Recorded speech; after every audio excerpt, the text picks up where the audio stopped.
आखिरकार केंद्रीय गृह राज्य मंत्री अजय मिश्रा टेनी नजर आए हैं। केंद्रीय गृह मंत्री अमित शाह ने एक बैठक बुलाई थी, उसमें विपक्ष कह रहा है कि सरकार अजय मिश्रा टेनी को बचा रही है। इस वक्त मेरे साथ मौजूद है हरनाथ सिंह यादव। हरनाथ जी, आखिरकार जो है टेनी जी नजर तो आ गए हैं, लेकिन विपक्ष कह रहा है कि सरकार बचा रही है, इसी वजह से उनको यहाँ सदन में तो नहीं आने दे रही है, लेकिन बैठकों में बुला रही है। ऐसा है, विपक्ष का ये कथन जो है सरासर गलत है।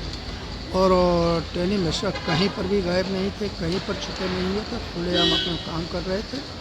तो कुछ काम ऐसे होते घर पर बैठ के कर दिया। तो कल ही वो माननीय गृह मंत्री जी से मिले, तो ये इस प्रकार का ये जो आरोप है पूरी तरीके से निराधार। लेकिन सर, सदन से ज़्यादा क्या महत्वपूर्ण हो सकता है? घर पे बैठ के काम तो ठीक है, लेकिन सदन की कार्रवाई चली तब तो यहाँ तो होना चाहिए ना। नहीं, बहुत बार ऐसे प्रॉब्लम आ जाती हैं कि लोग सदन में नहीं आ पाते। तो ये सामान्य चीज़ है, कोई असाधारण चीज़ नहीं है।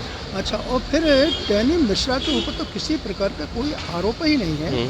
हाँ, ज़बरदस्ती उनको फंसाने के लिए, राजनीतिक अपने उद्देश्यों को पूरा करने के लिए, और विपक्ष इस प्रकार की अनर्गल चीज़ें खड़ी कर। लेकिन टेनी मिश्रा के ऊपर से आप कह रहे हैं आरोप नहीं है, लेकिन उनकी एक तस्वीरें भी आई हैं जहाँ पर वो पत्रकारों के साथ में बदसलूकी कर रहे हैं, माइक पे हाथ मार रहे हैं। विपक्ष कह रहा है कि एक ऐसा शख्स जो कि किसानों को कुचलता है, पत्रकारों के साथ बदसलूकी करता है, उसको क्यों बचाया जा रहा है, क्यों नहीं बर्खास्त किया जा रहा? नहीं, ये ठीक है कि पत्रकारों के साथ जो हुआ वो बहुत दुर्भाग्यपूर्ण था और उसमें उनको सावधानी बरतनी चाहिए थी।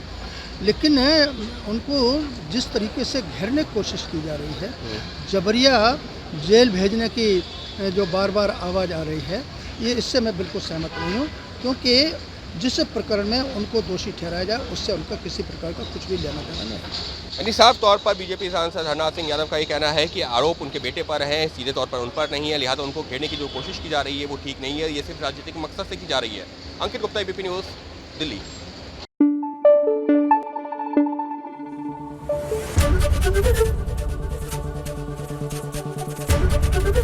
एबीपी न्यूज़ आपको रखे आगे।